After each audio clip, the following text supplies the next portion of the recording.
Hey, everybody. My name is Andrew Davis, and you're watching Conversations in Pop Culture. And yes, I am hard to kill. And before I continue, I do want to let everybody know that this episode is sponsored by my good friends over at Pocket Jack Comics, who have amazing comics like Palace of the Golden Princess and White Lily. You can go check them out on pocketjackcomics.com. But enough about that, because I have with me Rob Multari, who pretty much does a lot of stuff: Nightwolf, Snowpaw. He's got a very cool project up on BackerKit dealing with wolf pups and plushies and some other cool stuff. So obviously, welcome to the show. Oh, thank you for having me again. Now, I'm always happy to have you on, and obviously there's a lot going on. But before we get into your project on BackerKit, which is a little bit different than Kickstarter, I do want to make that crystal clear. I do want to say it's a BackerKit project. Yes. But, obviously, who are you, and why don't you introduce who you are? Because there's people who know who you are. There's people who do not know who you are. There's people who know Nightwolf, Snowpaw, everything that you've done with the wolf pups. But there's people saying, I don't remember who you are, or who are you? Because people are coming in and out of comics all the time now. Right on. Fair enough. Yeah, so I'm Rob Multari. I'm the creator and writer of Nightwolf and Snowpaw comic series through my imprint, Lone Wolf Comics. I also have a kids book called Wolfpack Pups, Halloween Trick or Treat Tale. It's basically Muppet Baby Eyes versions of my characters and for the kids to get into. And I also have plushies that go along with the book. So this guy's already made, and then this is who we're funding for Snowpaw for this backer kit. So you can get them all together with the book through this campaign. Yeah, so let's talk about that a little bit, because obviously kids' books and kids' comics, kids' picture books is tough on crowdfunding. It is. Most people who are on crowdfunding tend to be buying for themselves, and most parents who are buying for their kids are usually doing it on the fly for that immediate gratification. How are they going to say, "Hey, I bought this for you," and you're not going to get it for like 6 months? So, because obviously Wolf Pups is for kids, doesn't mean that an adult can't enjoy it. Exactly. But it's obviously a kid's book, right? Yeah. So the book itself is, it's a kid's board book. It's great for kids learning to read. It's great for parents who are reading to their kids at night. The plushies that go along with it, you have your plushie collectors, or people who just like to have snuggle buddies, or you have the for the kids as well. It's mixed bag. We got something for everybody in this campaign. We also have Nightwolf comic books. We also have Snowpaw comic books. So we have something for everybody in this campaign. So if you're not interested in the plushies, you're not interested in the kids books, we got comics, we got graphic novels, all of that for you. So yeah, so let's actually talk about that, though, because obviously we spoke about the kids' book and we spoke about Nightwolf and Snowpaw indefinitely, because I've been interviewing you for at least 4 or 5 times before this. But I do want to talk about the plushie stuff, because that's also, I think, a tough market, because obviously Tom Hutchinson did an action figure, and that's complicated when you do stuff like that and you start going to what I call comic book adjacent, right? And you start taking your character, you make an action figure, or you make a cardboard stand, or you make, I don't know, like a vinyl, like 7x9 vinyl of your characters, and you start building out product lines for that. And then you go into a plushie. That's a whole different ballgame, because at that point, you're now having to actually conceptualize something that is a stuffed animal, for lack of a better word. Like, I don't know how to explain that any other way. And so it becomes a much more, I guess, complicated engineering feat. It's also a production feat to some degree. And so what has this been like? Because you need to come up with a concept. You have to be kind of crazy to do it a little bit, to say this can actually work and we're going to go fund it. And then you got to build the design for it, and then you got to produce it. Yeah, I mean, it's it's kind of the same concept as doing an action figure or a 3D model print. You have to have like the model to work with. You have to have, in this case, you have to have like the color swatches, for like the different, kind of patchwork. So you send in like the different kind of like the turnaround drawing designs. So my Wolfpack Pups illustrator, Megan Alford, she's the one who came up with the original character design. So we used those designs as the basis. And then, I worked with the manufacturer, and some of them took a little bit longer. So like, the original, the Voodoo doll, he came out 100% great. Like I had no changes to him. It was an instant, knock out of the park. For the Nightwolf plush, he had a few tweaks, mostly just kind of like sizing and things like that. A couple of different things with like his, the different gradient on him. And then, but Snowpaw, I think we had to do a little bit more on her, just to kind of get her right with, with the hair, the bow and stuff like that.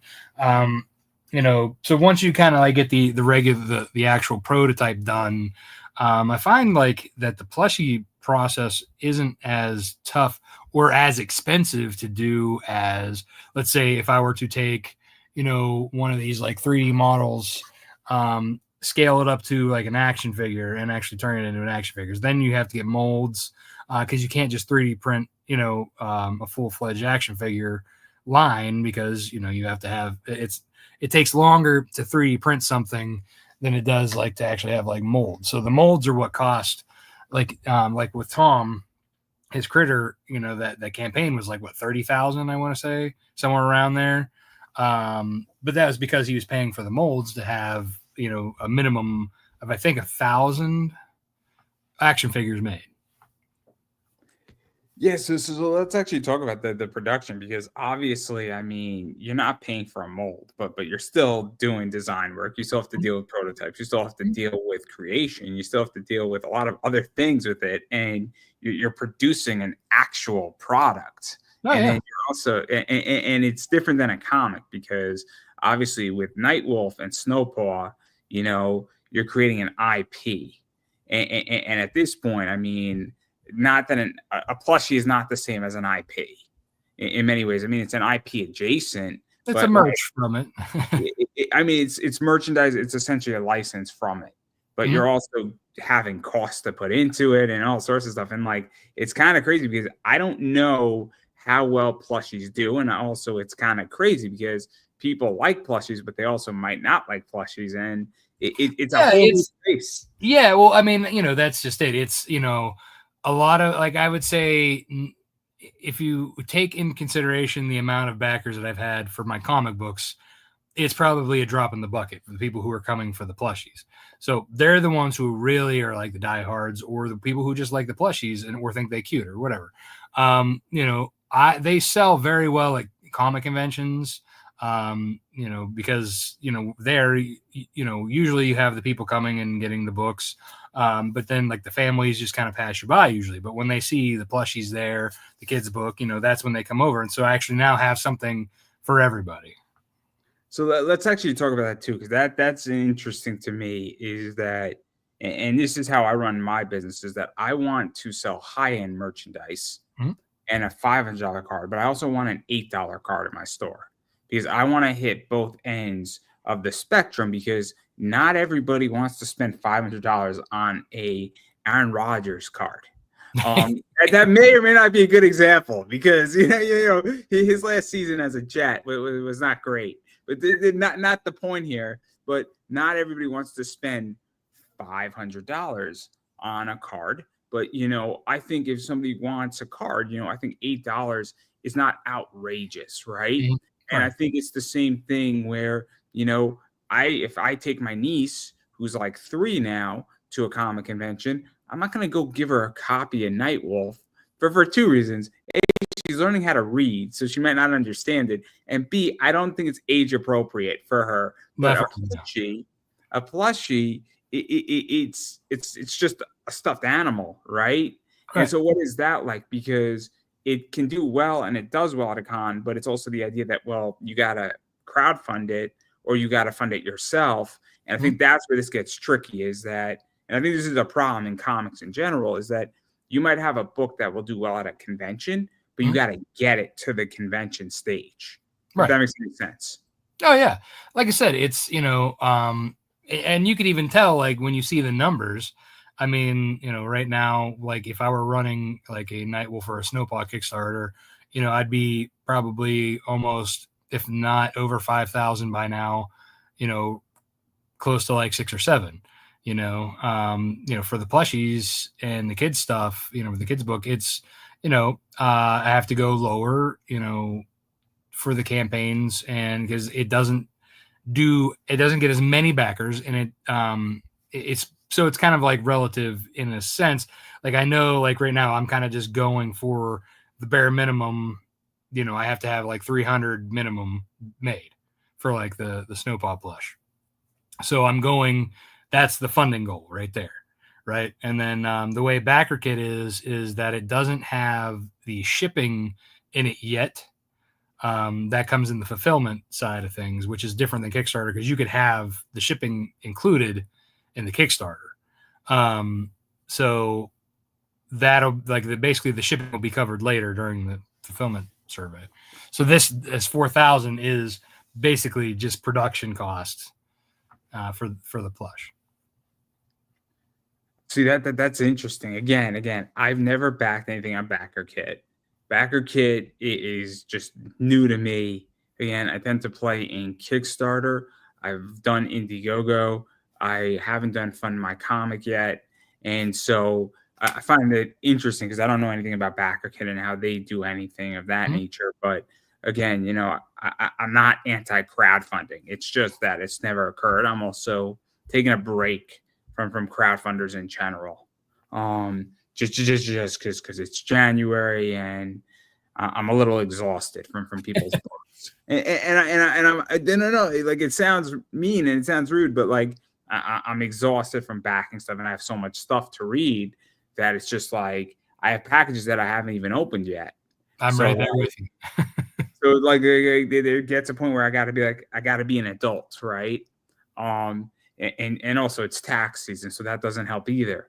But all everything beyond that beside, I mean, what is that like to be on Backer Kit? Because it is a crowdfunder. It operates, I think, similar to Kickstarter, but there's also, as you stated, different components of it where shipping isn't calculated yet. Yeah. It's all this. And then I don't know what the media drive looks like, and I don't know what the breakdown of that looks like, and I don't know what the trust component of that looks like. Because when I'm on Kickstarter, there's an element of trust, and there's an element of saying, cool, this is a safe platform, if that makes any sense. Yeah. I mean, I think so with Backer Kit, as far as like safety and trust, I mean, people use them for the Backer Kit reward surveys for Kickstarter and Indiegogo, right? So they already have their credit card information if they're adding add-ons.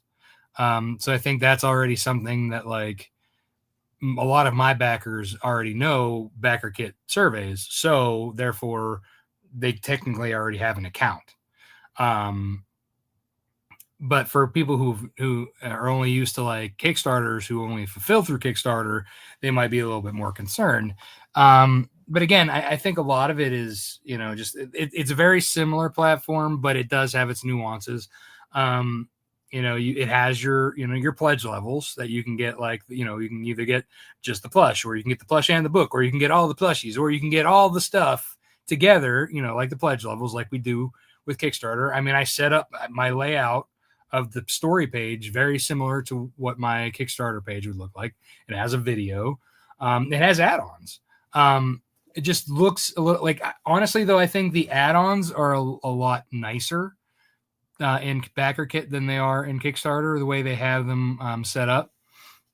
You can actually like see them and look at them and a little bit easier than that like forever scroll that Kickstarter has. If you know what I'm talking about. So honestly, I think it's a nice product. I mean, I have no complaints about it whatsoever, except for the shipping. I kind of wish that they would either do the shipping weight-based the way they do in the fulfillment side, like they do, just do it all at once, or wait until like charge the shipping during the or maybe not charge the shipping, but charge it, like at the end of the campaign when everybody's cards get charged for the campaign. They do that, and then they get charged again for the shipping. So that's something that I think they should either do it where they're charging everything all at once at the end during the fulfillment, or they do it in the, all together, during the actual campaign. Because I feel like if they already figured out the weight-based situation in the fulfillment survey, I don't know why they just didn't integrate that into the crowdfund. Because you could easily put those weight-based information way in advance. Oh, again. I don't really know how to respond to that because I don't have this problem, right? And I have never had this problem. Obviously, on eBay, the shipping is when I saw on eBay, it's already done, Right, right? exactly. It's there. It's included when you set it up, right? So every other shipping, every other website, like every other sales platform except for crowdfunding has this figured out. Again. I want to know as a buyer, and I'll be very honest, what I'm going to pay for shipping, right? I just want to know it because I don't like surprises, right? I mean, I don't know about anybody else, but I have a budget when I back a campaign, and I like to know what the hell I'm going to be spending on, right? And I don't want to be surprised, and I hate when there's like a surprise charge of like $11. I'm like, what the fuck is this? Like, And for me, like, it's going to be similar to what I've done. Like most of my backers, when they come in, they kind of, it's usually like $5 or $6 to like, for me to ship one of these. Right. So that's typically what it's going to be. Like, you get all of them, and then it's probably going to bump it up to like almost 10. That's so really, they're probably, if they get the big package, that the probably, unless they're international, and obviously then we're talking different numbers here, but from like the domestic shipping, the most they're probably going to pay is like 15 to 20, depending on if they get the big everything, because then you get all the comics and the graphic novels, and that has weight to it, right? But short of that, like, that they're not going to be paying much for shipping as far as like, but then, when you look at like going European, right? If you're shipping to Europe, that's like, to mail one of these is like $27, so that's a whole different ball game. So no, because I find this interesting, and then to even go further about the backer kit. So obviously, Kickstarter has traffic on its website. Whether that traffic goes to your campaign or it doesn't is a debatable discussion. Obviously, everybody has a different opinion or different experiences on Kickstarter. But as a website, I think it's fair to say that Kickstarter generates traffic, and I don't know what backer kit does on that level, or if it even matters, because I know a bunch of people who do their crowdfundings.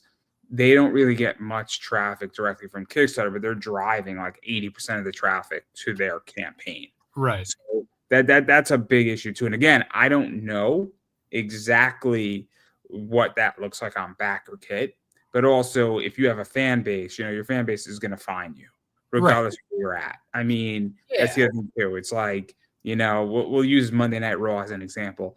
It doesn't matter that Monday Night Raw is on Netflix. The fan base is going to follow WWE. Yeah, they're going to find out where it is. Yeah. And they're going to go and figure it out, right? Some people will drop off, just naturally if you move from A to B to C. But the majority of your herd, if you've built a strong enough herd, will follow you. Yeah, I think so. I think for the most part, if they want what you're doing and they're following you and they trust you, they're going to go where you're at. For the most part, I mean, I can't imagine that it's 100%, but I can't imagine it'd be less than 50% people coming. Again, I think it's like I said, it's a new platform, but a lot of people who've been with me know the platform because of the fulfillment side. And it's like I say, the shipping I think is probably the one thing that might be like the weird thing. But as far as like bringing traffic in itself, I think that's why they run these events. So if you actually like we're looking at like the backer kit page, it has that Pintopia thing at the like right below my video. It has like a ticker of how many projects are in the Pintopia. I think there's 177. Yeah, let's talk about that too, because backer kit has run other things too. They've done stuff for horror, I think. And so what is that like too? Because obviously if you're a part of that, whether it's 20 projects or 175 or 50 or whatever it is, Obviously, cross promotion is a big thing. Events are a big thing, but I don't really get it because again, I'm not on backer kit, and I'm taking a break from just backing collectively. But what is that like? Because there's some promotion going on, and obviously the idea behind it is that they want people to back as many projects as possible and not just yours. Yeah, Right? exactly. I mean, obviously they make their money based on successful campaigns, right? So this is their way of getting as many campaigns funded. They're helping to promote it. The people who are collaborating with each other are collaborating, and then like in general, like there's a way that there's tags that like they're similar projects. So like if you click the tag, you can see all the projects in this like bucket list. So there's a way for them to like to share and show how many campaigns are similar or have similar interests, which is kind of nice. It's So let me ask you this, because I've heard both sides of this, where obviously collaborations can be very productive and very helpful, but there's also been issues where people have said, look, person has X amount of money, and that if you're promoting 5 of the same project, it's either first person they see, and then or sometimes you got to pick and choose where you're at. So I've seen it both ways, and I've heard people have various opinions on this. And obviously, if everything is free, it's just a matter of time. But I'll be real honest too. I mean, if there's 4 podcasts that are doing similar interviews and somebody only has an hour, they got to pick one. And it's not because the others are shitty. It's just that you pick X. And so, I mean, I'm curious how you feel about that, because I've heard both sides of it, where I've heard people say I was in collaboration or part of an event and I did really well. And then I've also heard people say that it was a disaster and that it didn't help me one damn bit. And so, like, what is that like for you? Because I think it's tricky when we're in this circumstance, because again, the whole comic industry is all fucked up anyway right now. Yeah, I think if you do it right, like for me, I have 2 projects that I'm working with. One is the C is for Cthulhu, and the other one is a magic pins. Let me get to it. I can exactly remember the name. It's a really long one. Where are you? All right, so the other one is the Magic and Mischief Adopt a Phoenix Pintopia campaign. So basically, those 2 campaigns that I'm working with, if you back me and the Cthulhu one, you will get a special pin from me that has Nightwolf with a Cthulhu plush on his shoulders. And then if you back the series for Cthulhu as well, you will get Cthulhu holding a Nightwolf plush pin. So you get those cute little pins for backing both campaigns. If you don't back, you don't get either campaign. If one doesn't fund, you don't get either campaign. So the incentive there is to kind of like, okay, well, for these 2 pins that you get to actually make it, both campaigns have to be funded. Then you get them, but only if you backed both campaigns. Same with the other one that I'm doing. So we're doing their phoenixes or their pins. So they did a moon phoenix that one, they're giving one where Snowpaw is hugging the phoenix, and I'm giving one where Snowpaw is riding the phoenix. So same difference. If you don't back both, you don't get the pins. And if one doesn't succeed, you don't get any pins from that collaboration. So you're basically getting these exclusive items that are worth $10 a piece to back these campaigns, and you're only ever going to get them for this event. They're never going to be available anywhere else any other time. Like, so I won't ever sell them, and neither will the other campaigns. No, I mean, I get it, but I've heard people say, look, people have backed my things, but like, somebody backed that campaign at 300 backers and I only got 100 backers. And so like, again, I've just heard horror stories of Well, it depends on the interest. Like, so, all right, look at it this way. When you have a superhero comic book and a horror comic book, and you only have people who are interested in one or the other. They're typically not going to cross over, right? Unless you're a fan of both. So you want to kind of cross over with similar interests so that people are like, oh, yes, I have to have both of these. You know what I mean? Like that makes a more stronger collaboration.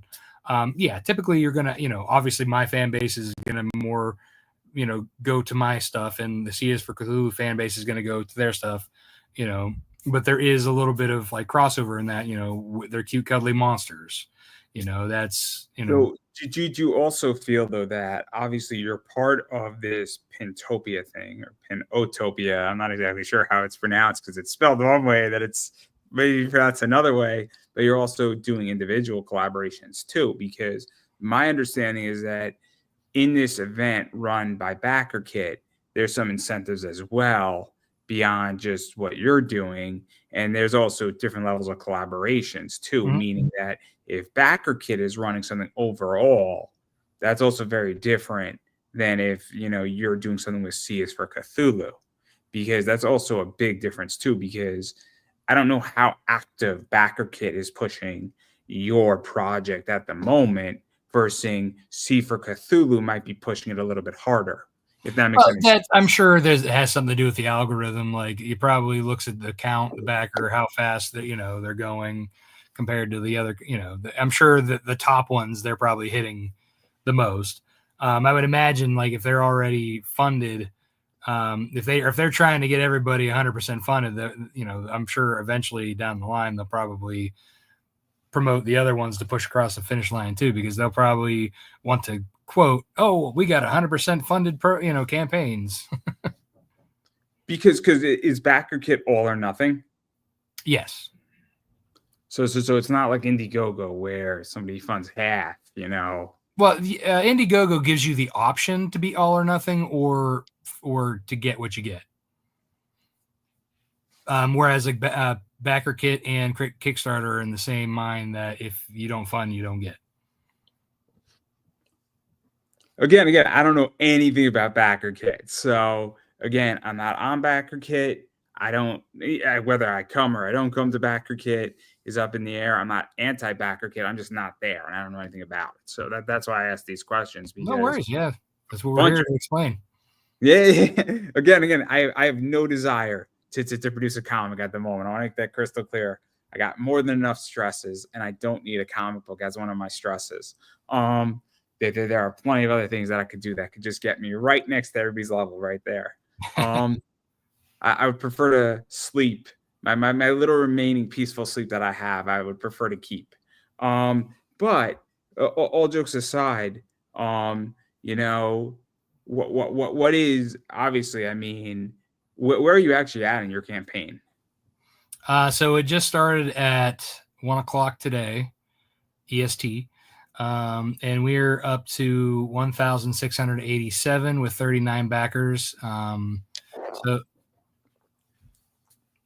I'd say we're having a pretty good day in day one for their plushie anyway. on a totally new platform. So, and the reason why I ask it the way I ask it is that obviously you mentioned before that if this was a comic, you would be much further along, and a plushie is a very different entity. And it targets a much larger net than a comic. It also doesn't have the adult side to it. I mean, Nightwolf is not a kid's book, to say the least. I'm sorry. It's the only way I could say it, the most polite way I could say it. And so, I mean, obviously, what is that like, though? Because this is something that I think is interesting in that regard, is that what is this like for you? Because, again, you're testing a market, especially in January. Mm-hmm. Yeah, I mean, I wouldn't say like this time of year really makes that big a difference, because the Voodoo Doll plush came out in February. So that was when I launched that one.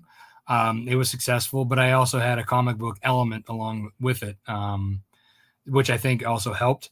But then when I came out with the Wolfpack Pups book, that I did in August, but the book didn't actually come out until after Halloween, which, timing wise, because it overseas printing just didn't work out as well as I wanted to. So then I tried doing the Nightwolf plush in July, thinking that it would get in before Halloween. It happened to be the month later. So now I'm just like, you know what? I'm going to do it now while I have this Pintopia plushies event, since it's plushie focused. And then we'll have, the Snowpaw, plush in well before Halloween. And then we can do a one big push, up through Halloween season with all these things that'll be in stock.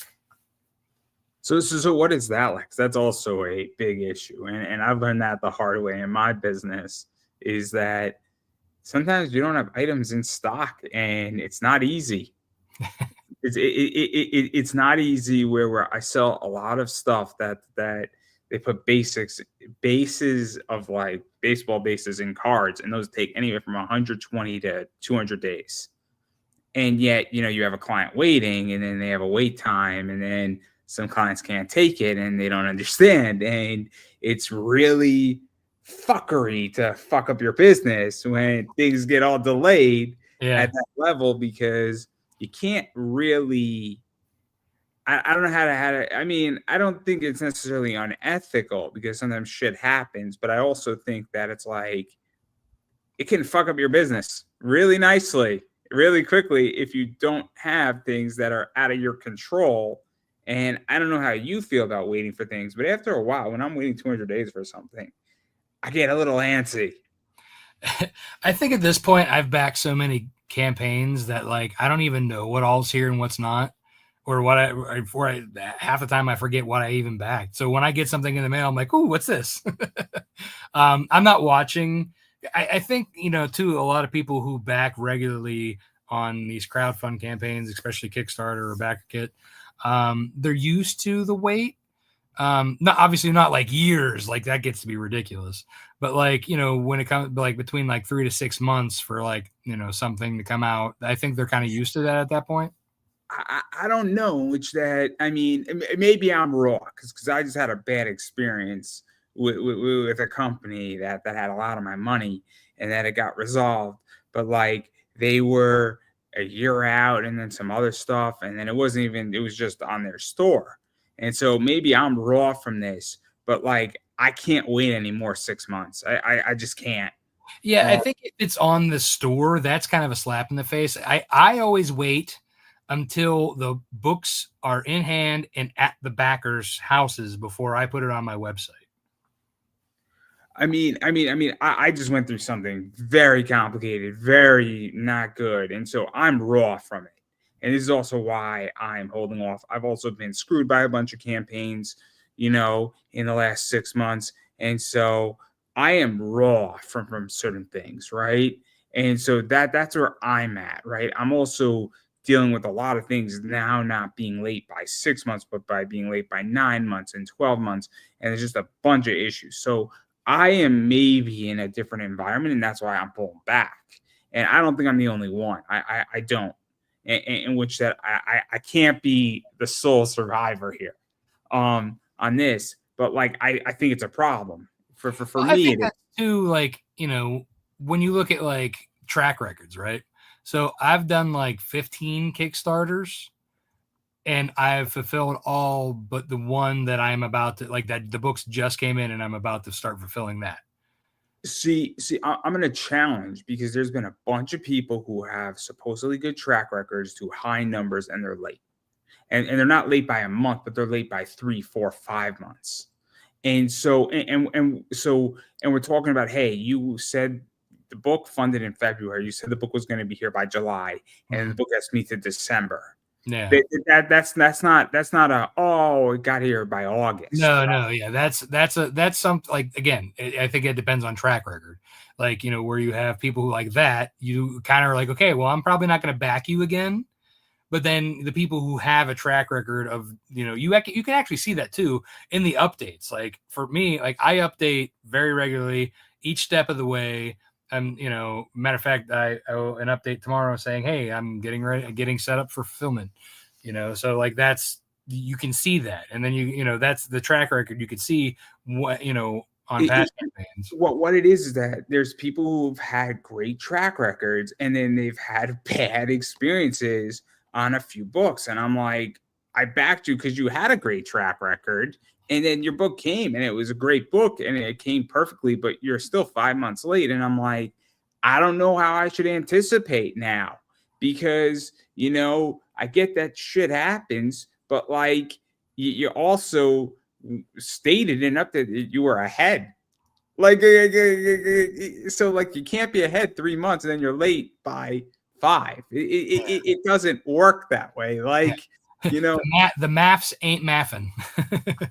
and so but like this is where I'm confused now because I thought that track records were clear and apparently I don't think they are. In which that because I've noticed a bunch of people who had good track records have had problems, and I've noticed a bunch of people who supposedly had bad track records get me their books quickly, and I'm like, what switched? And so like this is a problem. How do I properly adjudicate and take gambles and take specs? And the problem isn't the quality of the book; it's just getting me your book. And I'm wondering, is it that somebody just is dipping into the cookie jar with their money? Is it that there's an emergency? Is it that they thought they were ahead, but their artist wasn't coloring their book? I mean, these and they didn't want to publicly announce it, like, or is it that they just didn't get their book to the printer, or the printer somehow fucked up? Because that could all happen. But there's like, but if it's stuff like that, like like for example, like when Nightwolf issue 7 came out, and the printer jacked that order up twice before getting me the actual books the third time, which even then I was still kind of like, okay, I have enough to just do this. I'm not doing it again. So like I mean, that's just me, in which that like I don't know how to properly analyze and figure out, okay, who's good and who's bad now, because a lot of shit has changed. And I'm curious how you feel about that, because I thought people who were great are not so great, and I thought people who were shitty are doing a better job. And now, like, I'm questioning my judgment on this and who to trust in comics, to be honest. I mean, I know of a couple people who are late on things. Their books are great looking. Their stories are usually pretty good. Again, I'm not like up their butts trying to figure out where it is, because I'm not paying attention to any of those. I think it's the ones who then like the one, like if they're not launching another campaign, or if they don't have things on their website and they're just like, hey, we have all these issues we're trying to get through, within like reason, if it's reasonable, I'm like, okay, that's cool, you have my leeway. But if, like you said, if it's on their website, or they're launching another campaign before they fulfill that's an issue. Yeah, those are red flags to me. That's a whole separate issue. I'll be real honest. I don't care who the fuck I offend on this. Is that if you are launching, whether it's through your direct line or several other lines, or if you have 4 Kickstarter accounts and you are running anywhere from 7 to 10 titles a month, and there are companies who are doing this, and you're still not fulfilling Title 1, I mean, no offense to Kickstarter, but I think that's fucked up. Yeah, there definitely should be checks and balances when it comes to that. I feel like if you have a good track record and they let you do like 2 or 3, like, as long as you're fulfilling them shortly one after another, and keeping it kind of steady. But again, there needs to be some kind of checks and balances. I think 3's a lot. I genuinely think 3's a lot, and I'll tell you why. Because if you say, let's say we go from 5, go up to 5. What starts happening is that it can become a Ponzi scheme or a pyramid scheme real quick. Because A pays for B pays for C, and then the thing gets out of control. And if people don't realize it can happen in a business, it could happen in my business for all I know, because you're rolling money over and over and over again, and then the money stops. But now you have all this shit that has to get fulfilled. And if you don't think it can't happen, as you get bigger and bigger and bigger, without a doubt, I think 3 is a lot. Oh, yeah, for sure. because who's Kickstarter's client? Is it you or me? True. Yeah, you're Kickstarter's client. I'm your client. Yeah. On eBay, eBay is I'm a client to eBay as a seller. My client is a client to me who has protections from eBay. So a buyer is not a client to eBay. Right. They have protections, they have rights, they have privileges, but they are technically not a client to eBay. They are a client to me. Now, eBay puts parameters on them, and so I am not a client of Kickstarter. I'm a user of it, but I'm a client to you if I back your Kickstarter. Right. And so that's why I think it's crazy, and I don't really care who I offend. And I think that if you're running 4 or 5 different accounts with different companies, I think that all should be accounted for, and maybe you should be granted 2 or 3 per account. But it should also be noted that, wait a second, you haven't fulfilled these 9 campaigns that you have fundraised or kickstarted for, and where the fuck are they? And I think there should be checks, and I think it's a consumer protection issue. Oh, because, yeah. And I'm going to be real honest. It's coming. It's coming. If Kickstarter doesn't solve the issue, Congress at some point will step in. It's coming. Without a doubt. And it's not going to come under the next 4 years. It's not. But it will. What's weird too is like they typically these people who are doing it with the different accounts have to set up different bank accounts and have different social security numbers to be able to do this. So it amazes me like how they have that many people who are willing to like put their their socials in there and then use all these bank accounts, like, you know what I mean, like, to be able to do it this way. I mean, I'm not saying I'm not anti-business, but I think that there's got to be a limit, and I think there has to be a check, because again, this is going to become and it can blow up, because I run a business that nearly did that.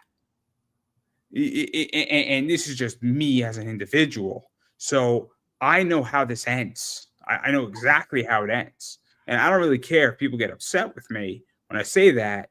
And I have no problem naming names. And I like a lot of the people who do this because I think they produce good work. But I also think they need to be checked a little bit. Like Fund My Comic by Luke Stone, I think you can only run 2. So if one's open, you can run another one. And then when one of those closes, you could run another one. And I think that's a good check, because I think that yes, it slows things down. And I understand that if you're exceptional, right, and you're the not the norm, I get it. But at the same time, I think things have to be brought in check. I think maybe 3 or 4 might be better for Fund My Comic, but not 9 across multiple accounts.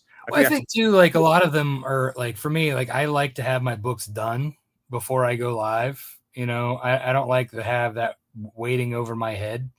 Where they just get the covers and like 1 or 2 example pages, and then like you're waiting on them to make the book well after the fact. And then, like you said though, like what if like the artist that hasn't like colored, or what if like they get sick or whatever, and then the book, like you said, is delayed like forever. Like that's kind of where you run that risk. There was a campaign that the person didn't start doing the artwork until they were fully funded on Kickstarter. They had I thought that was a fuck you to me. Yeah, that's weird to me. That like, why. Let me ask you this, right? If you say I'm gonna go pay for 6 pages, fully colored, and I'm gonna pump in $1,200 of my own money before I raised a dime on Kickstarter, you have not put skin in the game, right? Yeah. And now you have a right to ask me for money. Until you put skin in the game, I don't think you have a right to ask for money. Morally and ethically. Morally, yeah. Well, and that, again, that's why I put skin in the game, all 24 pages and all the covers. Like, I get that all done and ready before we go live. Like, that's what I mean. Like, I'm just like, look, this book's ready to go. We're just paying for the printing. Let's go. I mean, I have skin in the game on this show. My StreamYard isn't free. It's $45 a month. It's skin in the game. And I'm not charging for interviews. at all, but there's skin in the game. So if you show up, I mean, I am paying for this platform. My guest doesn't pay for the platform. They don't contribute. Yeah, I might have a sponsor every once in a while. That helps. But again, I have real skin in this game. And I've had skin in this game for 10 years. So at a certain point, that bugs me. And I understand that my ideas may or may not agree with everybody here. And I'm fine with that. But I think you should have skin in the game. Oh yeah, for sure. Like that's a no-brainer right there. Like that should be, you should have a bare, like I said, I'm the one that's going to have it done, but bare minimum, you should definitely have a good portion done and still working. Like they should be continuing on working, whether you're funded or not. I mean, I'm more generous than you. I think if you have a 30-page book and you have 10 pages done, or even 8 pages done, I'm fine with 8 pages done. Because guess what? You just spent $1,000, give or take. Okay. And if you have a cover, great. You spent $1,000. That means that, and that tells me you're serious. And this is a check, right? If you don't have 8 pages done of your book, and look, I'm not saying they all have to be colored or anything like that, but you got to have them drawn. I mean, yeah, that's a big first step. I maybe I'm an elitist here when I say that. But I think there's got to be fair positions. And then like when somebody like that campaign, I was like, what the fuck? I was like, I'm not backing this. This goes completely against my ethics. And I don't know if it's good or bad. like how the fuck am I supposed to know if your project is good? Like there's no pictures. It irked me. Yeah, I think the people who don't have like preview pages of like the book inside, I think that's a bit ridiculous, and that people need to kind of like open up their eyes on that one. Be like, listen, if they just have covers and they don't have pages, you should probably not back it. And I'm sorry for anybody out there who does that. I'm just saying, have preview pages. I mean, I just heard a new term, and it's perfect. If you fuck around out of 10, you're gonna find out out of 10. It's my new favorite thing I've ever heard in my life because it's so ridiculous. And when I heard it, I just laughed for 20 minutes straight because I never heard that statement before. If you fuck around out of 10, you're gonna find out out of 10. I thought it was great because it's so true. That's just how I feel. But I digress. Again, I like a lot of the people who have a lot of campaigns and launch a lot of campaigns, but it's like, get me your fucking book. Like, and I get that it's different titles, but get me your fucking book. Like I've been waiting 5 months, and then I see you launching like 6 campaigns in the process. It's like, get me your fucking book. Give up one of the campaigns and get your book done to me and get it to me. Mm-hmm. So that's how I feel, but I digress. But obviously there's a bunch of other stuff I want to talk about with you. I am curious because we touched upon it just now. I have a very pessimistic view on where comics are going for a few reasons. I am having a very hard time selling comic books on eBay right now, where there are less buyers. There's also been a fallout of bad girl art collectively in the market, and a lot of those books have fallen. I am a huge fan of Zenescope, and those books aren't doing well right now for me. They used to. The Zenescope card stuff is doing well, and cards in my store are killing it. And so I have a very, not saying comics are dead, but I think the market has become soft in the investor space. I think the value of comics has taken a hit. And I have a few reasons why I think it is that I think that a lot of books are out there.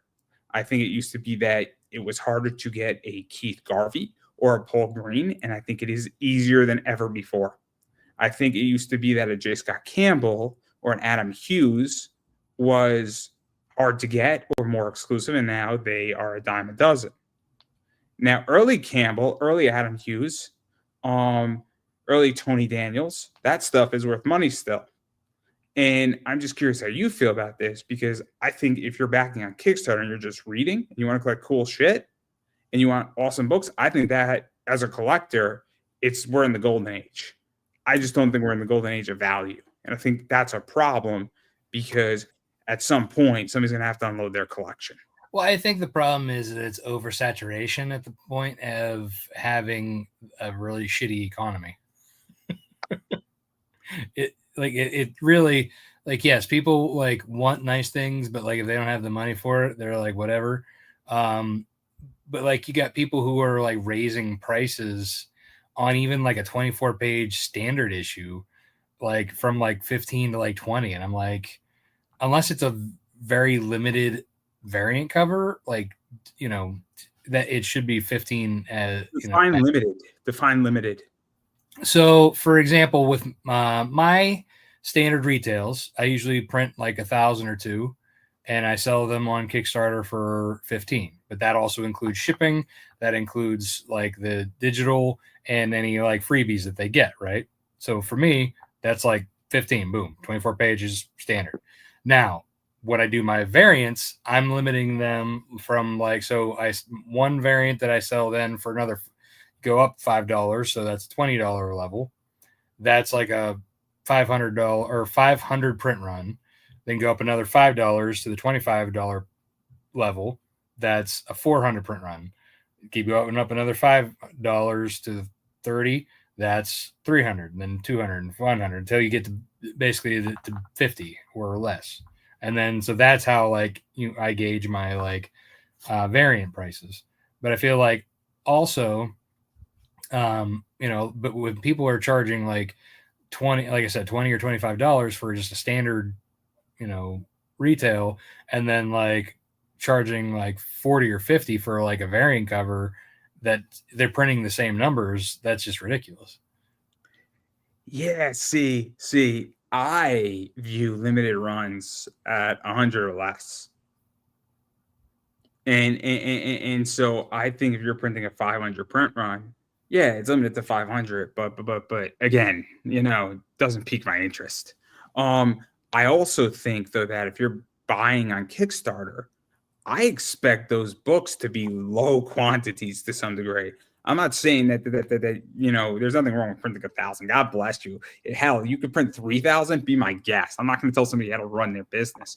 But this is where I guess have my issues, is that I'm like, how many of this book is out there? And also, somebody has a cover A and they're just running that cover A every fucking time they do an issue.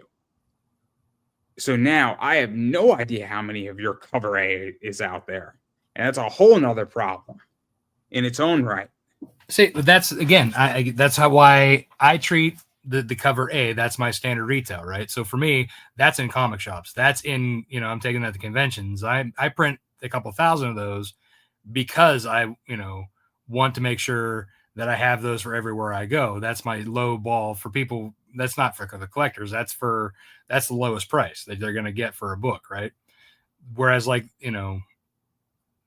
I don't go thousands for the variants. That's why I do, like, I have 8 different variant covers, but they go down 100 every time, from starting at 5 and then dwindling down to like 50, when I'm doing, that's how I do mine. I know you don't see it as exclusive, but when I'm once they sell out, they're done. I don't reprint them,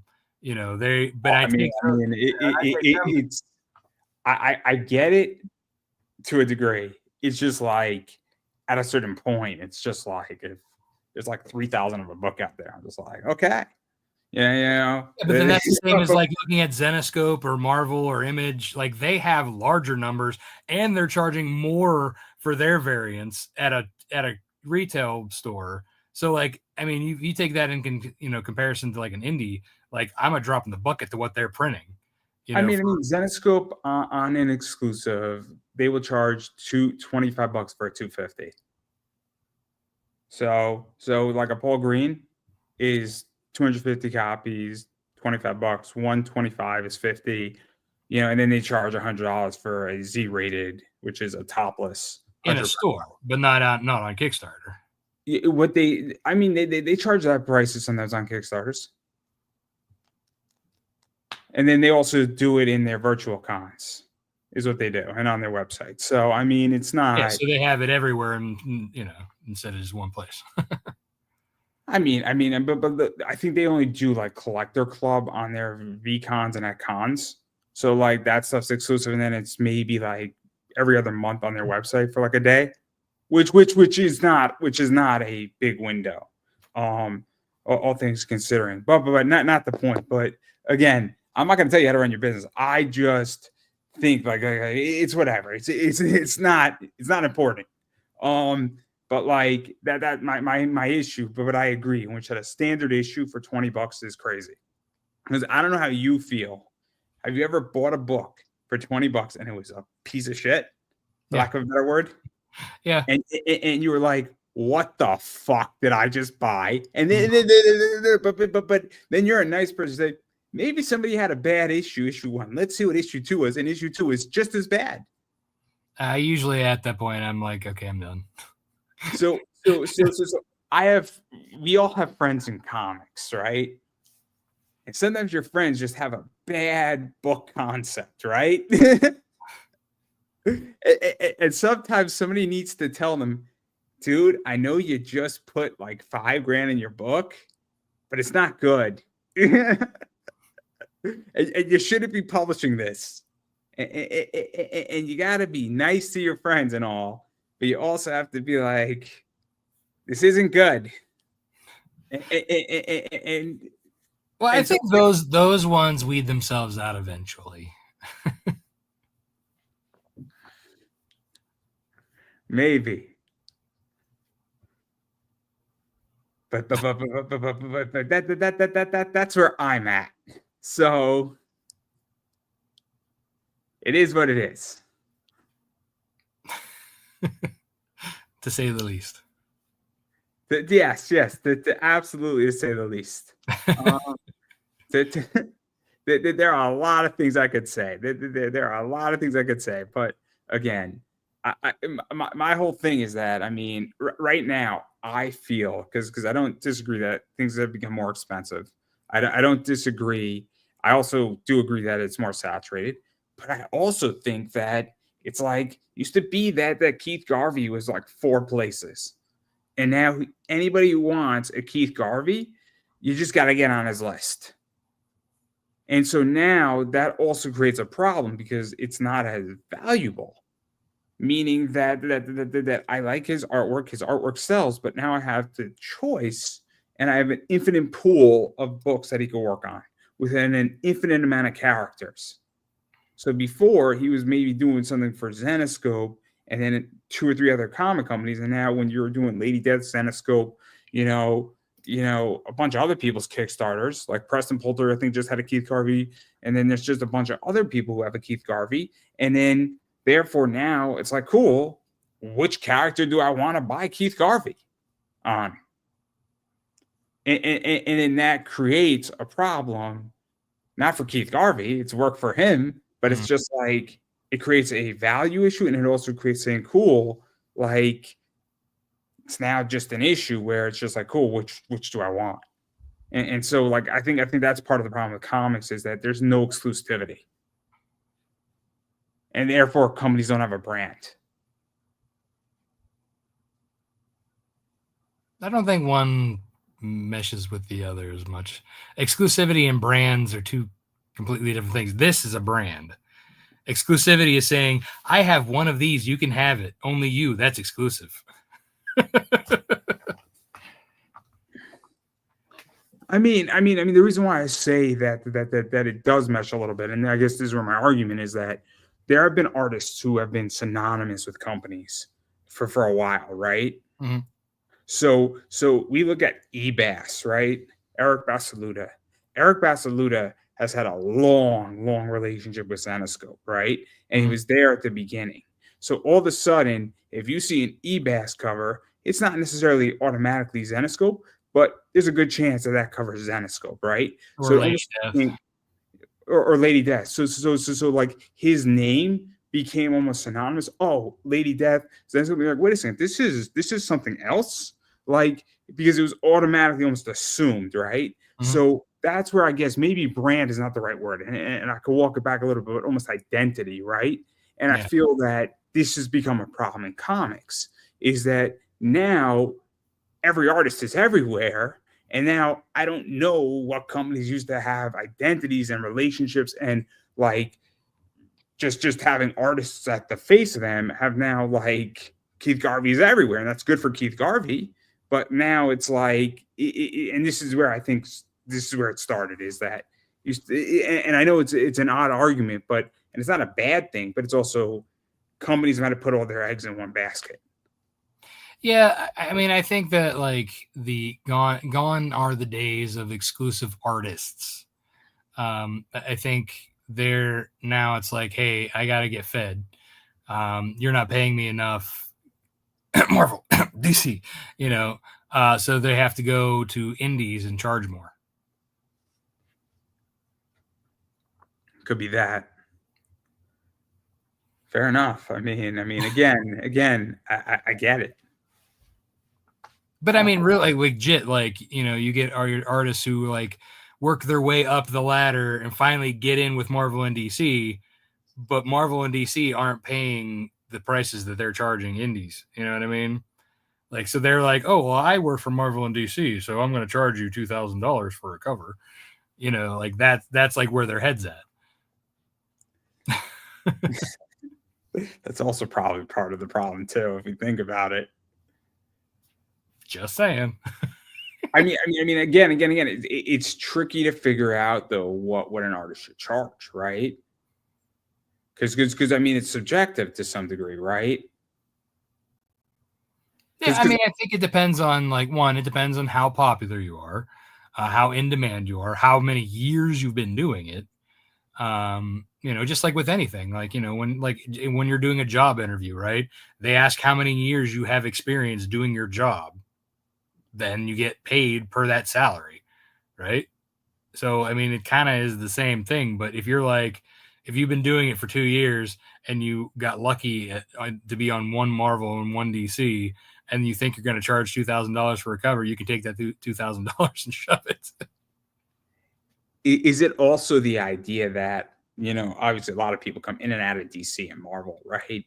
And then, people think that is going to boost their brand, but it's like, great, you worked on 2 years working on a bunch of stuff for Marvel, but then they didn't want to keep you around. And then, maybe there's a reason why they didn't want to keep you around. Maybe you weren't good enough. Maybe you were good for a theme or two or an idea, but like that's the other thing too, is that I think a lot of people don't know what they're worth or what they're not worth. I mean, I think it also too is like depends on like how, like I feel like I'm willing to pay more for a great cover by somebody that I like to work with, who's easygoing, who's just really great to work with.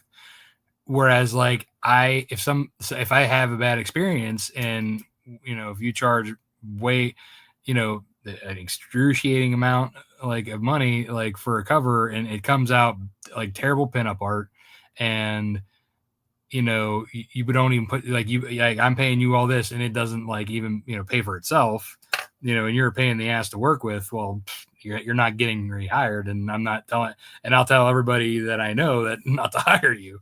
So I think you kind of have to balance being a good artist, a good person, and then having a reasonable price, as long as you're putting like if you're like just pumping them out to get money, then you're not worth the time. You know what I mean? Because you actually have to be able to sell that cover. It has to pay for itself and then some for it to be worth it.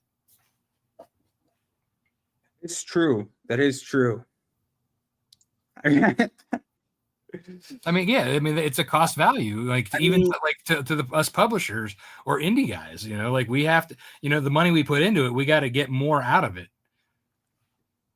I'll throw it this way, right? So every once in a while, I'll ask for an interview, and somebody says I charge for an interview, and what is? I mean, it's my philosophy is the following: is that great?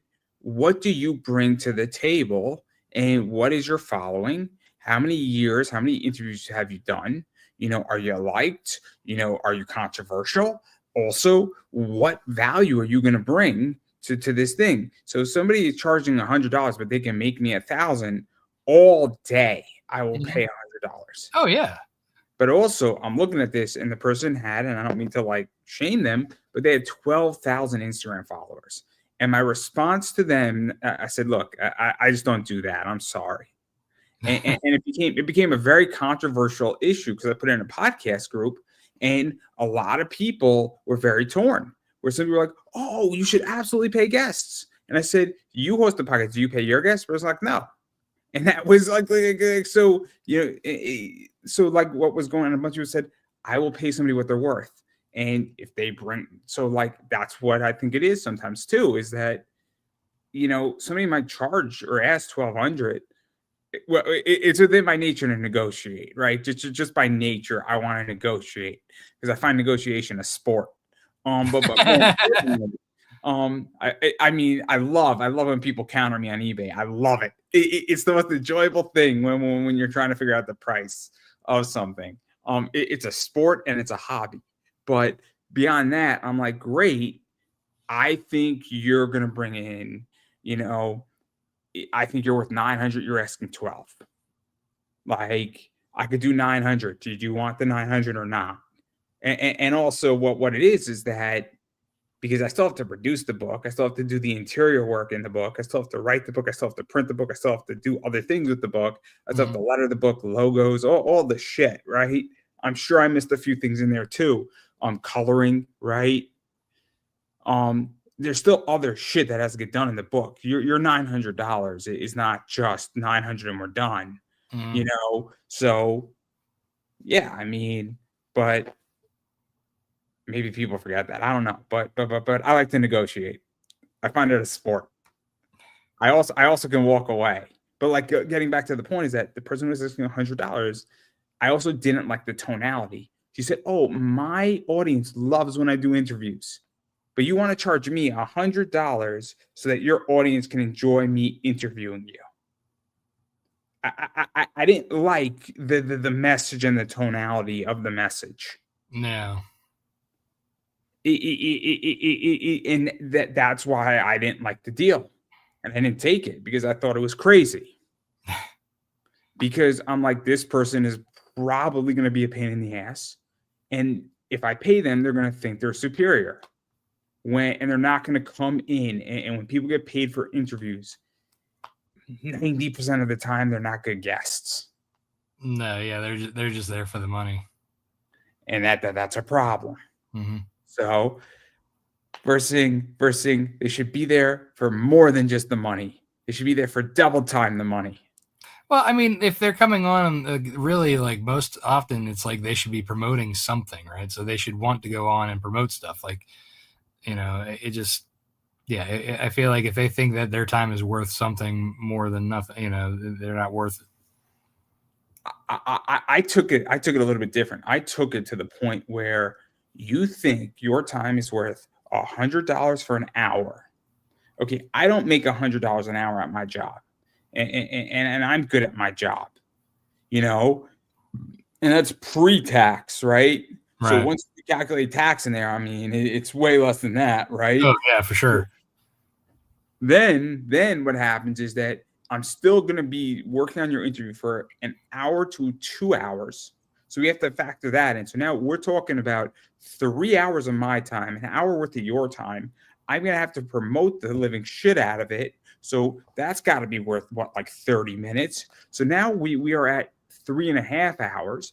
I got to build graphics. And then at some point, I'm going to have to cut up the puppy to get the micro content, get the reels, get the TikToks, get all that shit out. So we're talking 6-7 hours worth of work plus your hour that I'm paying you for. This makes no economic sense. Versus when somebody buys a cover, I now have a piece of art that I could sell. Mm-hmm. But again, I think people don't realize, and I think sometimes artists and cover artists maybe don't realize that, hey, look, this person also needs to make money, and there needs to be meat on the bone. Yeah. I mean, that's just it. Like, sometimes you just have to like realize like, hey, that's when you look at the price of the cover, you're like, you're not going to bring me enough to pay for this. So goodbye. Did you also feel, and I'm curious, and this is controversial, that somebody might pay more for a cover from an artist who has a name to get name and get credibility? Because I'll be honest, I mean, if I was to do a first cover issue trying to break in, and I could get like a Paul Green or a Jamie Tyndall or an Elias Chazudis or a Keith Garvey or somebody like that, or a Sun Kumanaki, and hopefully these people aren't going to mind me mentioning their names, but it could go a long way, especially if you're launching a first issue. If you're launching a first issue, yes. Because first issues, most people will come just because it's a first. But when you're in later issues, you kind of have to be a little bit careful too, because if you have somebody who has a name and you charge so much, yes, you'll get a few of their audience members just to buy that one because it's them. But you also have to, they probably are like, oh, we're not going to go and get all of these issues, just to get into the series. You know what I mean? So in the long run, is it really helping you if they're only buying for their cover rather than going and getting a whole set?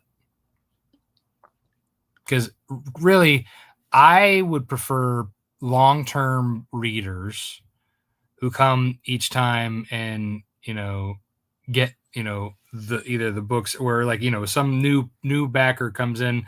I want them to come in, get the set, enjoy the books, and then say, oh, I like this cover, I think I'm going to grab that one the next time, which has been a lot. When I go to like cons, people come back and say, oh, I didn't get this cover last time, I'm going to get this cover and then the latest issue. You know what I mean? So like that's some nice things about curating art, as well as sometimes with a name, it may matter just as out of conversation, but 9 times out of 10 they're probably not going to get it. Fair enough. Fair enough. Again, I don't know, and this is definitely not quote unquote my forte.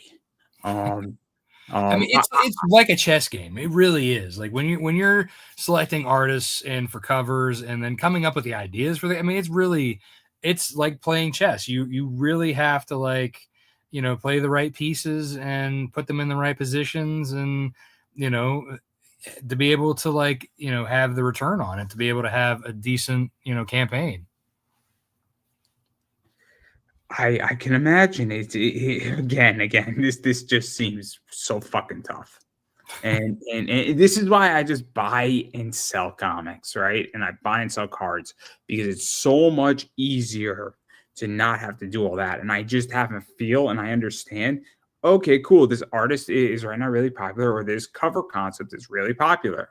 Right now, the most popular cover concept is the Akira variants. I mean, if you've seen the Red Sonja one, it's really, really funny. So instead of a motorcycle, she has her horse. Yeah, it's ridiculously stupid, and it's ridiculously funny because it is funny. So I think it's funny. Maybe other people don't, but I think it's great. I think the Batman thing they did was great. I think the Joker version of that was great. I think that stuff's funny, but it's just again. I mean, I think this is tough, and it's not for me. So there you go. Yeah, Kickstarter crowdfunding in general is not for the faint of heart. I agree. It just seems so fucking tough, and that's how I feel. Maybe it's not as tough as I think. I would know my campaign was rough as fuck. That was bad. I mean, again, I think starting out, you kind of have to take it on the chin, or build yourself up. What's really it's funny too, because when you do a new thing, you go from you finally built up this one thing, right? And then you do the new thing, and the new thing's down a lot lower. You have to remember that you're starting over again. So it's almost like a gut punch, but then you're like, okay, relax. Oh man, it's not easy. It's not easy. None of this is easy. But again, it is what it is. But anyway, beyond that, I mean, I am curious where you think comics are going because obviously I have my opinions. I think the whole thing is all fucked up.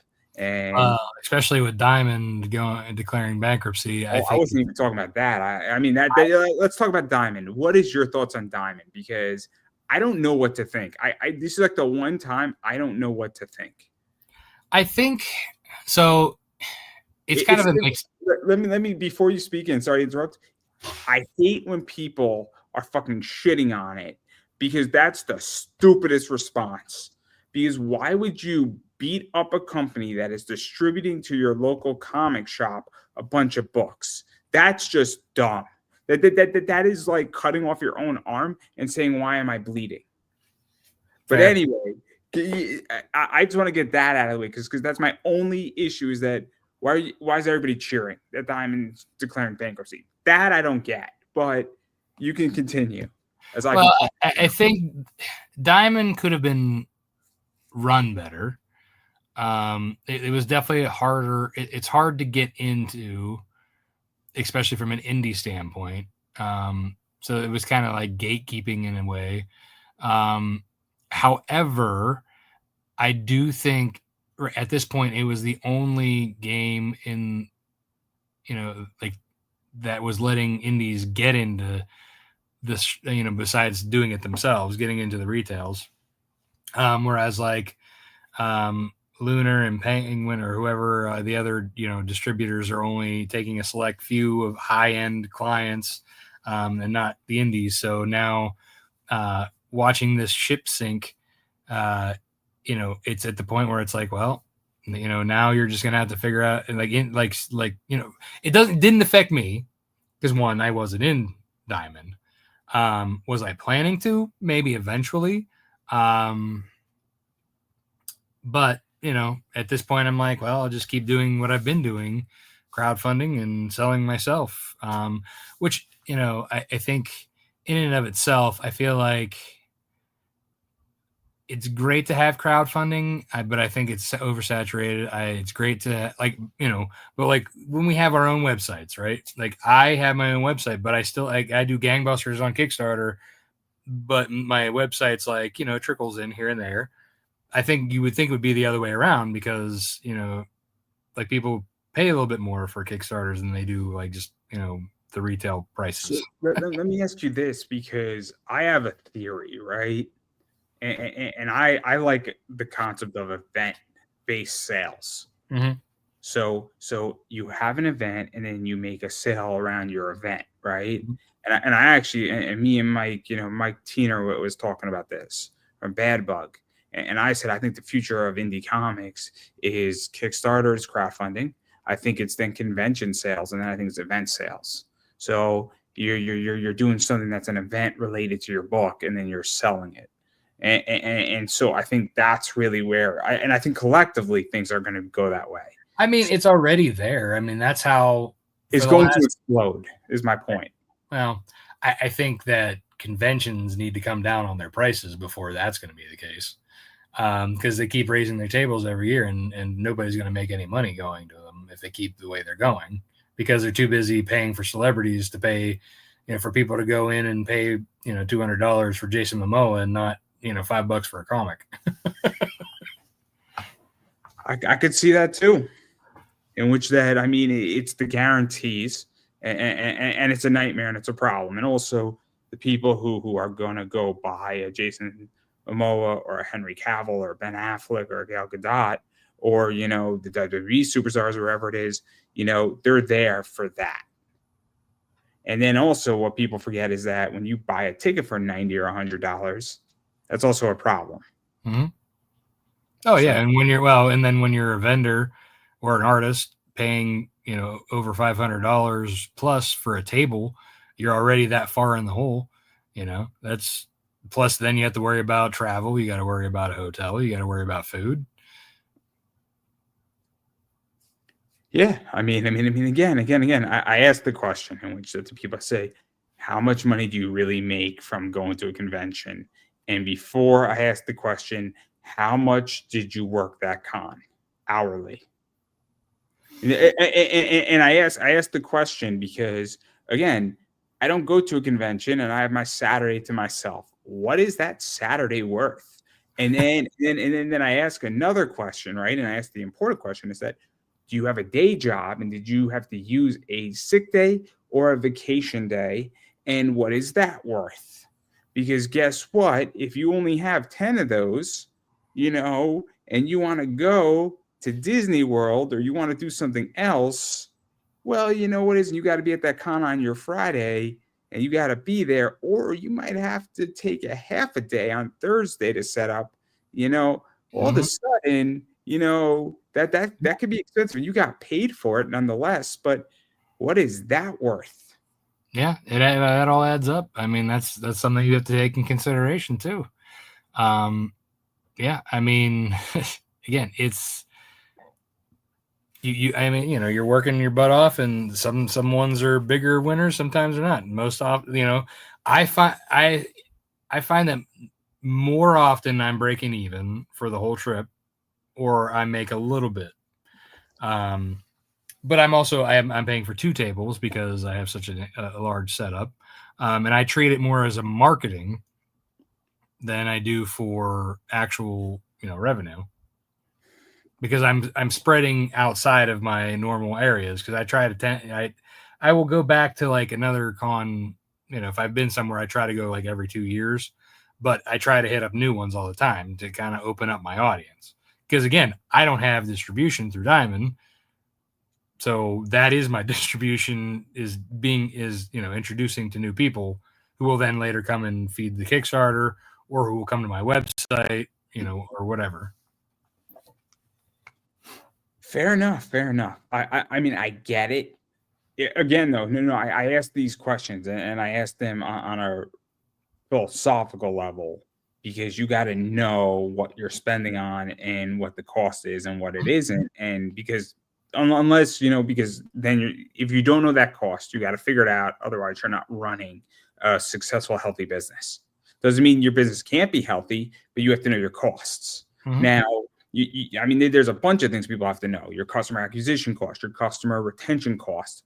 Now, I'll be honest, I don't know my customer acquisition cost on eBay. I don't know it because I'm on eBay, right? Mm-hmm. So it's hard to figure out what it costs sometimes to acquire a customer in certain circumstances. But I do know what it costs to retain a customer. I do also know that my customer acquisition cost is rooted somewhere in eBay's fees. What percentage of that 13%, I don't know. But eBay charges 13% on payment processing and their platform fee. So that is part of my customer acquisition cost because I'm reaching all over the world and I've sold all over the world. So I have clients in Australia, I have clients in the UK, and I have a client in Saudi Arabia, which is crazy. It's funny because he bought a woman UFC fighters card and he's in Saudi Arabia, which is an oxymoron in and of itself. I don't know how that card got legally sent there. But anyway, I thought it was pretty funny. I never sent a card to the Middle East before last year, and when I did, I was ecstatic because I didn't think that I was even allowed to ship to Saudi Arabia. Yeah, I've shipped to some weird places through Kickstarters and stuff, and I'm like, huh, I like that happened. I didn't know I was legally allowed to ship to Saudi Arabia on eBay until it happened. And I was ecstatic, and the person was thrilled, and I was thrilled. They spent like $6 for a card and $20 for shipping. I mean, yeah, that sounds about right when it comes to comics too. Like I said, it's 27. Like a single issue to Europe is $27. Person was happy though because the Tops I don't think would have sent it to him. Probably not now. And so the guy or girl, I don't know because names are hard, right? Sometimes you don't know. Well, that if they're using a username. I mean, I had his or her name, but like it's Arabic, so I mean, it was like spelled in English, but like I don't know enough about the name to make an assumption here. But the idea is I was ecstatic and I said, dude, I'm so excited. Like to be shipping to your country. I've never done that before. And the guy's like, oh yeah, nobody else would ship to my country. So thank you. And like that was hopefully it made it. It did make it. He or she left good feedback. So it made it. Prison was thrilled, but I'm like, Prison's like, a lot of other people wouldn't have shipped here. And I'm like, I didn't know I was legally allowed to ship here. And that was like the whole conversation. And like, I'm sure eBay, when they saw that message, thought it was funny too, because I thought it was funny. So, but again, that's that. But I don't know what's going to happen with Diamond.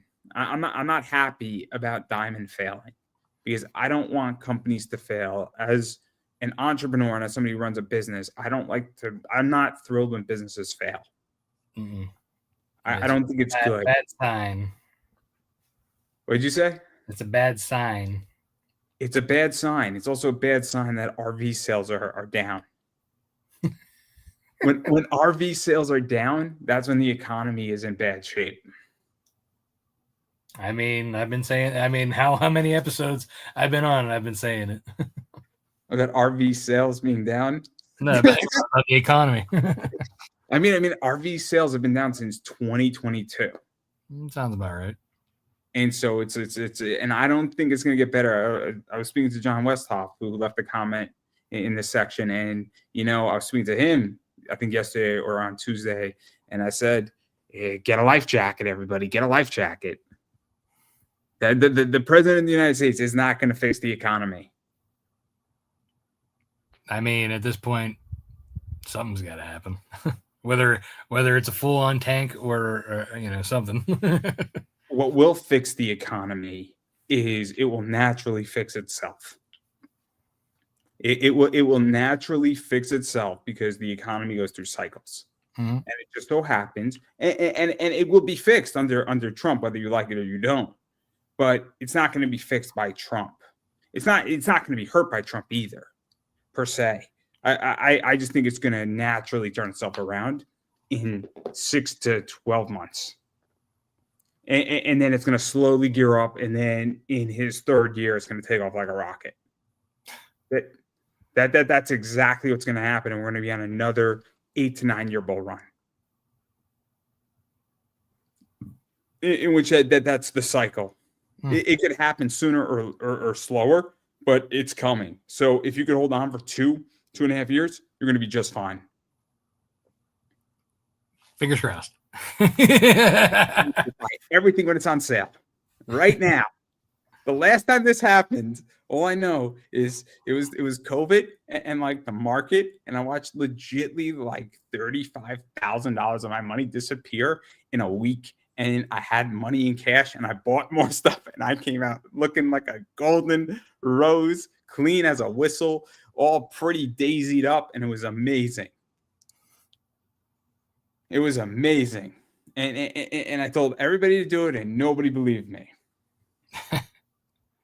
and I was very upset.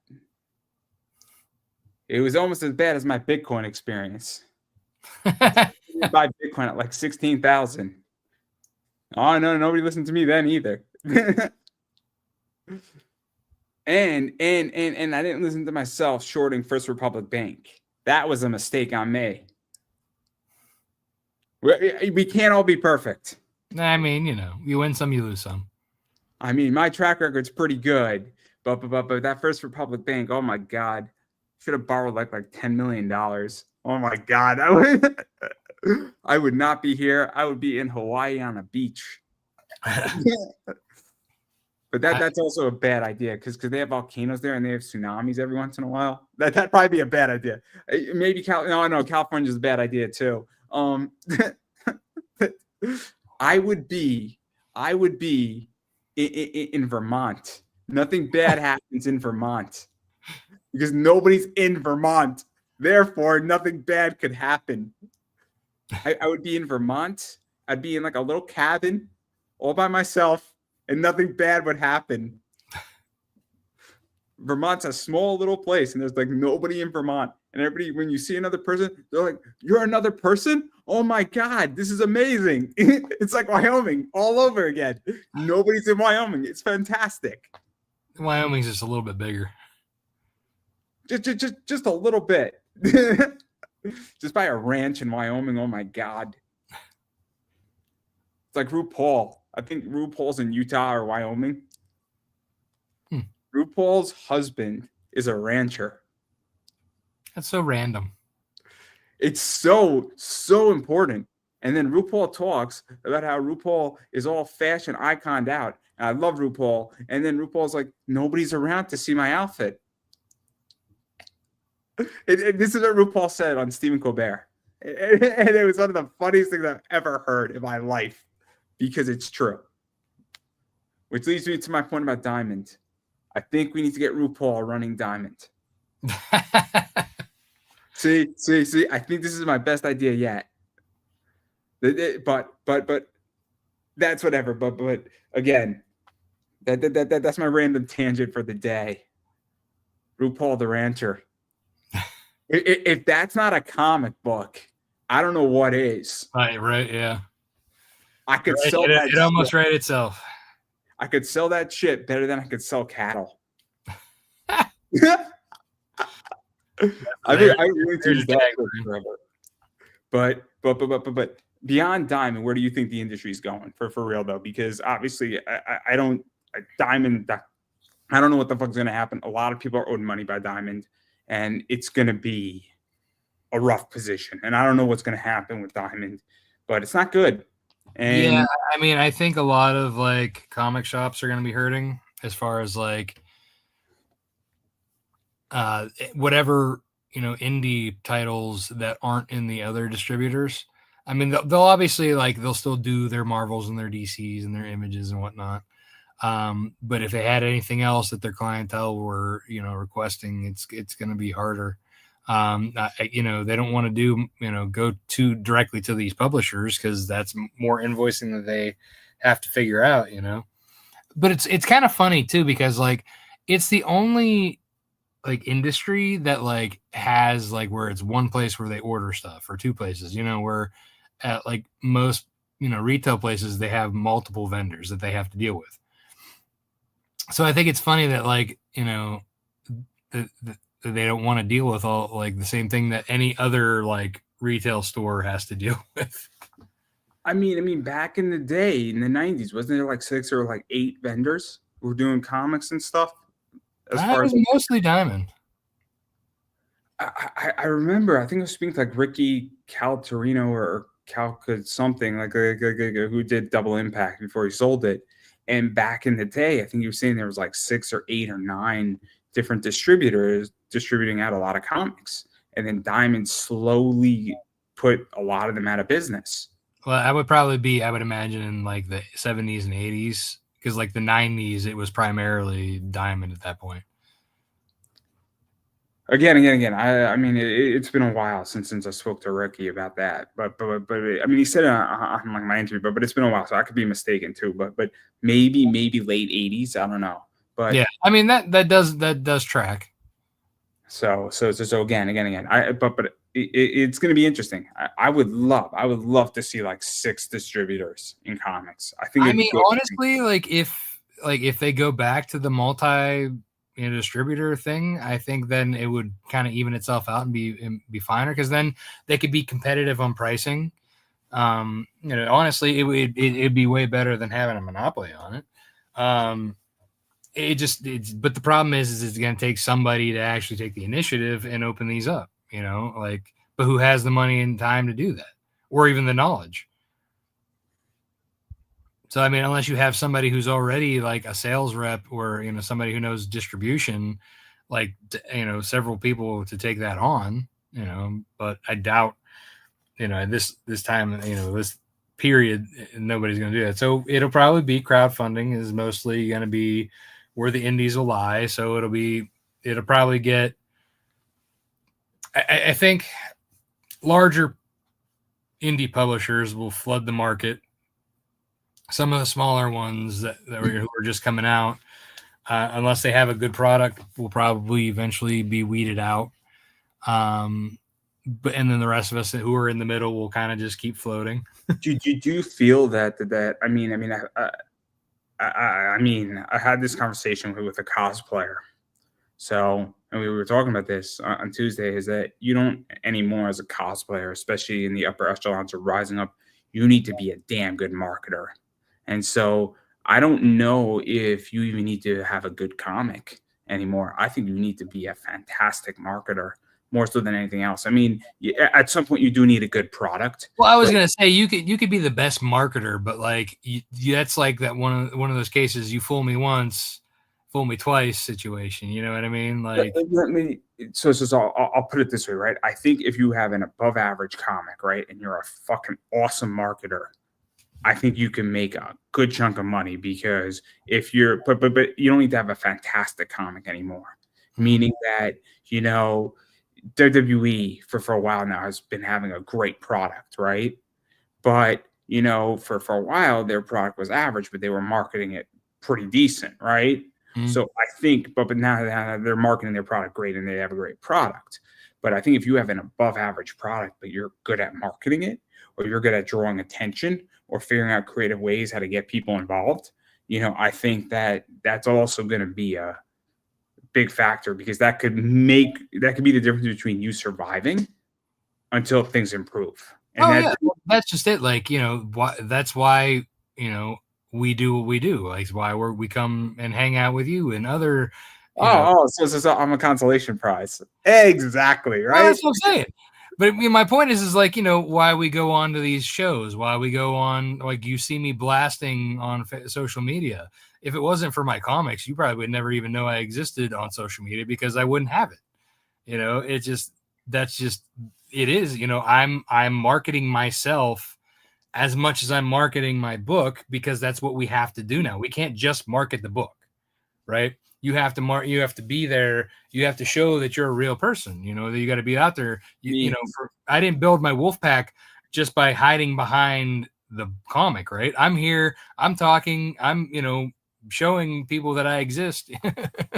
I am synonymous with my show. I am synonymous with how I approach things. My business is synonymous with me. You cannot separate me and the podcast and my business away from each other. It is physically impossible to do that. You can separate me away from my job.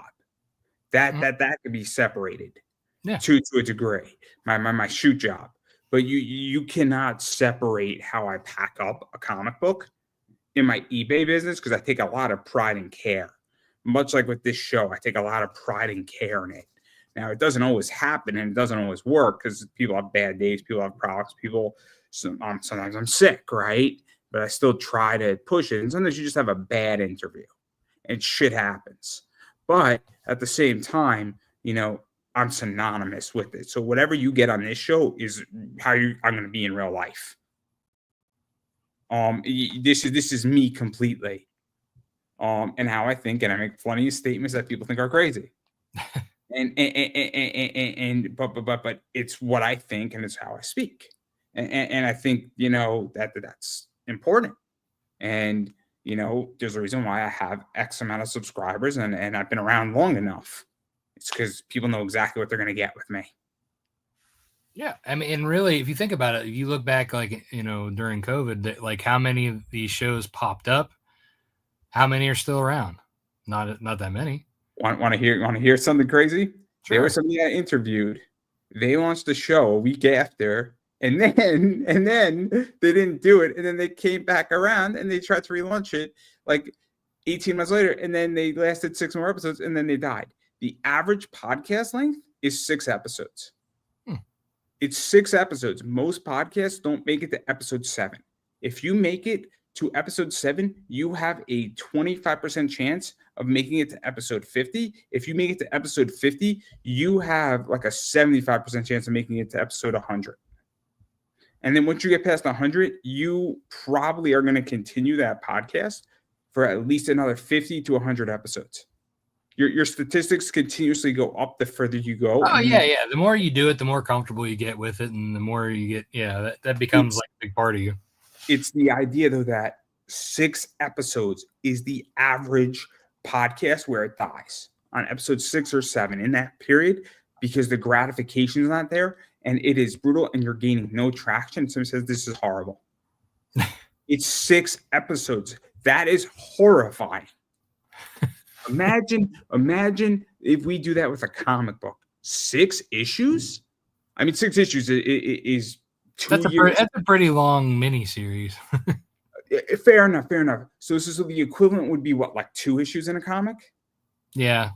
If you drop the ball after 2 and you have planned to go on, you're But like that's my point, is that 6 episodes is 6 weeks if you're doing a weekly show. That is a snap of my fingers. So it's wild. I used to do this lecture at conventions. Had a podcast in anime, and it was a technical thing, and it was a good panel to do, and I enjoy it. But like 6 episodes is what it is. Most shows die at 6 episodes. It's ludicrous. Because it's crazy. That's why what I encourage people to do if you're on a podcast, and this is another PSA, is do 6 episodes before you even release anything. This way, you're statistically more likely to succeed. And it gives you time to work on more. Exactly. This way, you got your 6 episodes out of the way, and then before you release episode 6, do episode 7, and congratulations, your statistics go up to like 25% from like 7%. So I just increased your odds, everybody. You're welcome. Because you're not dealing with the negativity of not having any traction because you have episodes already done. So, but I digress. But we've been speaking for a while, and I do want to give you a chance to promote yourself. So where could people find you, bother you, buy a plushie or your book or a kid's book, or go on Backer Kit, or C and A and B is for Cthulhu, but Cthulhu starts with a C. Or you could spell Cthulhu with a K if you really want to. I'm not going to tell somebody not to. I think Cthulhu with a K would be a great book. Cthulhu's brother Cthulhu. I think Cthulhu with a K would be great. But if there was ever a mini print to do, there you go, everybody. Cthulhu with a K, not a C. But anyway, all jokes aside, where could people find you? Where could people obviously find the campaign? Where could people find, the Cthulhu with a C? C is for Cthulhu, or Cthulhu with a C, not a K, but a C. C like Cookie Monster, because I love Cookie Monster. Where can people basically back your campaign before I completely crash it? Yeah, so you can find me at Lone Wolf Comics on Facebook, Twitter, and Instagram. You could also find me at Rob Multari. LoneWolfComics.com is my website. If you go to WolfpackPups.com, that'll take you to the Wolfpack Pups kids stuff. The campaign, the short link is snowpod.wolfpackpups.com, but there's a very long backer kit link that I'm not going to recite. And but yeah, it will redirect you to that. It's in the description. It's in the description. I'm smart. And so then that'll take you to the backer kit page where you can get yourself the book. You can get yourself one of these, great plushes. We're funding this one here, so please back so that we can bring this girl to life. And you can also get the trades as well there, so you can get. So this is the Nightwolf Volume 1, and you can get Volume 2 there. Nightwolf number 9, you can get Snowpaw 1 through 3. You can get all kinds of great stuff through this campaign. And, go check it out. Yeah, and then obviously I'm just going to keep going and letting people know that obviously you should back people's campaigns. It goes a long way. Whether you're doing $1 or $20 or 15 or whatever the lowest denomination is, you should back people's projects because it does help. It does go a long way. It does mean something. And it's helpful for a lot of people. And then furthermore, obviously you should follow people on social media. You should be supporting them there. And then if people do crossovers, you should be backing that stuff too, if you can afford it. And all that stuff, because it helps. And then outside of that, obviously it's my show, so I'm going to promote myself. I am on Twitter/X under Pop Anime Comics. I am on Pop Anime Comics on Instagram. I am Pop Anime Comics on the Facebook. I am Pop Anime Comics on TikTok. I am not sure if that's still active or not. I know my account is not deactivated, but who knows what's going on with TikTok. But I am Pop Anime Comics on YouTube. That I know is still active. So you can go support me there. I do run as well a card collecting YouTube channel where I break open cards, and I did just pull one of these right here. So this is pretty sweet. It is this card. I actually have a better picture of it. Just a lesser version. That is the 1 out of 99 of it. This is the number 49. So it's blue. It's rarer than this one. And I did just break that before I went live with you, so you all can see my reaction when I opened it up. It's a cool card. It's from Rickwood, which is a Negro League stadium in Birmingham, Alabama. So pretty cool MLB card. Pretty cool about history. And I'm pretty happy with it. So what's cool about this is that the base is dirty. It's a game used base, guys. So some MLB player decided to put his cleat on it while running around the base. So it's all dirty, and I love it. Because that's the type of dirt you want on your cards. I mean, I'm just saying that it's pretty cool having a game used base in a baseball card. But I digress. But I do run an eBay store. So look for Comics and Collectibles. Come shop with us on eBay at Pop Anime Comics Collectibles, and I sell stuff like that. So I do have one of these left in my store that's still sealed.